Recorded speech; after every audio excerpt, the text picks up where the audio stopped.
Hoje vou falar-vos de Net Promoter Score. Net Promoter Score é uma ferramenta que me foi introduzida há já alguns anos e serve para medir satisfação. Satisfação de quê? De qualquer coisa. No fundo, eu posso medir a satisfação que os meus colaboradores têm em trabalhar comigo, posso medir a satisfação que os meus clientes têm a usar o meu produto ou serviço, posso medir a satisfação na resposta ao suporte do meu produto ou serviço, a satisfação em relação a uma determinada funcionalidade, enfim, a satisfação no geral. E é uma ferramenta que considero poderosíssima e que hoje quero-vos passar aqui. No fundo, o NPS corresponde a duas perguntas. Numa primeira pergunta, nós vamos perguntar especificamente com estas palavras: de 1 a 10, qual é que é a probabilidade de recomendares o produto, o serviço, o onboarding, aquilo que tu imaginares, aquilo que tu quiseres, a um amigo ou familiar? E esta pergunta foi bastante construída e foi bastante estudada e está pensada de modo a que a pessoa tenha que responder de 1 a 10, onde 1 é pouco e 10 é muito. Então, no fundo, o que é que eu estou a fazer aqui? Eu estou a perguntar a alguém se a pessoa recomenda o meu produto ou o meu serviço e se o recomenda a um amigo, a um familiar. Isto porque nós sabemos que se formos recomendar algo a um amigo ou um familiar, nós temos tendência a ser bastante congruentes, a ser bastante honestos quanto à resposta que vamos dar. Então, se nós perguntarmos de 1 a 10 qual a probabilidade de recomendar o Invoice Express a um amigo ou familiar, e se nós respondemos de 1 a 10, nós vamos saber o quanto é que a pessoa recomenda o meu produto. Neste caso, em concreto, seria o Invoice Express. A segunda pergunta vem a seguir a esta, e existem várias variantes do NPS, sendo que aquela que é mais genérica é quais é que foram as razões para ter dado a pontuação anterior. Ou seja, na segunda parte do NPS vou perguntar porquê que a pessoa deu a razão, qual foram as razões que a pessoa deu para aquela nota. E é aqui que varia um pouco. O NPS, algumas pessoas variam consoante o número da resposta. Por exemplo, se a pessoa der um 9 ou um 10, a pergunta pode variar e dizer o que é que especificamente diria ao seu amigo ou familiar. Se a pessoa deu um 8 ou um 7, eu posso perguntar o que é preciso acontecer para a experiência ser um 9 ou um 10. Se a pessoa deu uma resposta abaixo de 7, eu podia simplesmente perguntar o que é que aconteceu e contar-nos o que é que ocorreu na sua experiência. Se eu analisar agora a escala do NPS, eu vou ver que tem, mais uma vez, de 1 a 10, e se eu agora for desmistificar isto, aquilo que eu tenho é o seguinte: se os nossos clientes responderem 9 a 10, eu vou considerar essa resposta como de um promotor, de alguém que é um fã do meu produto, ou do meu serviço, ou daquilo que eu estou a perguntar, e ao fim e ao cabo a pessoa recomenda ativamente a qualquer amigo ou familiar o meu produto ou serviço. Se a pessoa respondeu um 7 ou 8, significa que é neutra, ela nem sequer não recomenda, mas também não deixa de recomendar.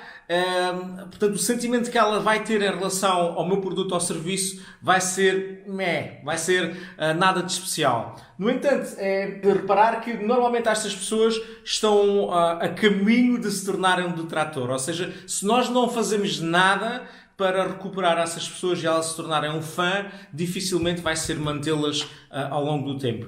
E por último, temos as pessoas que dão uma resposta abaixo de 6, portanto entre 1 e 6, e essas no NPS são consideradas detratoras. Detratoras significa que não só não recomendam o nosso produto ou serviço, como muitas vezes vão falar mal do nosso produto ou serviço. Não vão ativamente, inclusivamente, falar mal do nosso produto ou serviço. É claro que poderão haver exceções. Na nossa experiência acontece muitas vezes as pessoas darem um 5 porque acham que é um neutro. Mas isso também normalmente é uma minoria. E o que acontece é que normalmente o NPS representa bem o estado atual do nosso produto ou do nosso serviço. Então, como é que se calcula exatamente o NPS? Porque o NPS é uma métrica, é um número apenas. O NPS é medido da seguinte forma: eu vou calcular o número de promotores que eu estive e vou calcular a percentagem desses promotores relativamente à minha amostra de respostas. De seguida, vou fazer o mesmo com os detratores e vou calcular a percentagem de detratores que eu tenho na minha amostra de respostas. E a seguir vou subtrair um com o outro, ou seja, a percentagem de promotores menos a percentagem de detratores. Então, exemplo. Vamos imaginar que eu faço um survey e que pergunto a 100 clientes o que é que eles acham do meu produto. E eles respondem. E tenho 100 respostas, dos quais 70 responderam entre 9 e 10. Portanto, são promotoras. 5 são neutros, portanto, responderam 8 e 7. E 25 responderam abaixo de 7. Então, o meu NPS vai, neste caso, ser 70, que é 70%, portanto, das minhas respostas são promotoras, menos 25, porque 25% são detratores, e eu vou ter um NPS de 45. O meu NPS, neste caso em particular, seria 45. E agora, será que isso é bom ou será que é mau? Vamos ver já a seguir. O NPS é uma escala de 100 a menos 100. Ou seja, isto não é uma percentagem, isto significa que se eu tiver um NPS entre o menos 100 e o 0, o meu serviço é simplesmente péssimo. Ninguém recomenda ele, até admiram como é que ainda temos clientes, mas provavelmente tem muita gente a falar mal do meu negócio porque os restantes ou estão em neutros e provavelmente não sequer há muitos promotores. Porque se houvessem promotores, eu subtraí e tinha um valor mais próximo do 0. Mas se ele está abaixo de 0, é porque eu tenho mesmo muitos detratores. E então o que acontece é que o meu serviço não está a agradar aos meus clientes e é um excelente indicador para eu perceber o que é que está a acontecer. Entre 0 e 50 significa que eu tenho um serviço que é razoável. Significa que, apesar de eu ter alguns promotores e ter também alguns detratores, parece que a massa anda ali no meio e, portanto, por isso é que eu ando entre os 0 e os 50. E de acima dos 50 para os 100 significa que eu tenho um bom serviço ou um bom produto. E esta é uma forma de eu conseguir medir a satisfação que as pessoas têm relativamente ao meu produto, ao serviço.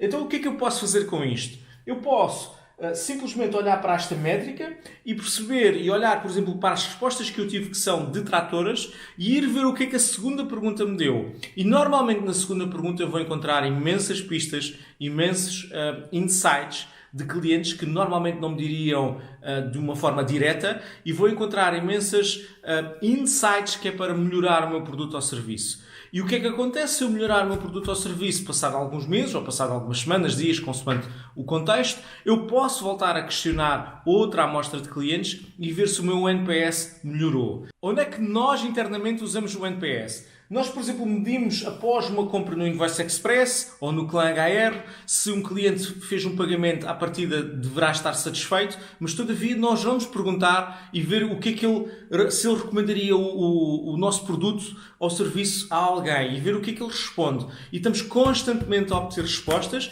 e medimos isto numa base mensal e todos os meses vemos se o nosso NPS sobe ou desce. E naturalmente conseguimos inclusivamente correlacionar quando se passa alguma coisa que não correu tão bem no produto ou serviço, conseguimos ver o NPS a descer ou a aumentar, consoante os níveis de satisfação que as pessoas têm. Também medimos depois com um pedido de suporte. Se alguém faz um pedido de suporte aos nossos produtos, nós medimos a satisfação dele passado algum tempo. Medimos, por exemplo, o onboarding de colaboradores. Portanto, nós queremos que a experiência, quando entram no nosso grupo de empresas, seja muito boa e, portanto, ao fim de X tempo, nós medimos o onboarding das pessoas dentro da empresa. Também medimos o offboarding, que significa que quando alguém sai do grupo, nós queremos que a pessoa vá recomendar a empresa a terceiros e, portanto, aplicamos um survey já após a pessoa ter saído e anónimo, portanto, que é para a pessoa possa responder e dar-nos o seu feedback do que é que nós podemos melhorar. Quando lançamos funcionalidades, pedimos NPS a uma amostra de clientes, ou quando lançamos um serviço novo, fazemos a mesma coisa. Portanto, o NPS é uma ferramenta que, a meu ver, tem imensa aplicabilidade. É uma ferramenta tão simples e é tão fácil de utilizar que às vezes subestimamos o seu poder. E, francamente, a experiência que nós temos tido dentro do Grupo Rupial com o NPS tem sido muito interessante e tem-nos feito ajudar a melhorar cada vez mais os nossos produtos ou serviços e, inclusivamente, a servir os nossos colaboradores dentro da empresa. Espero que tenham gostado, espero que utilizem o NPS, metam nos comentários como é que vão pensar a utilizar o NPS nos vossos negócios, partilhem e sejam felizes.